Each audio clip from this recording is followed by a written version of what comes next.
काला रे रट्टाय कशा आम्ही ह्याच झोपाळ्यात झोपू गेला.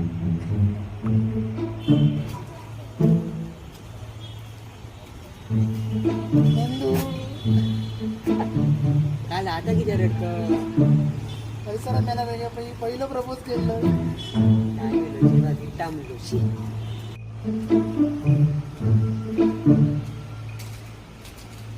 नंदू अरे काल पुन्हा किती रडत मी मला व्हायचं. येसर कधी भूका बिनले शिमेला काहीतरी चल कधी भूका बिनले शिमेला काहीतरी चल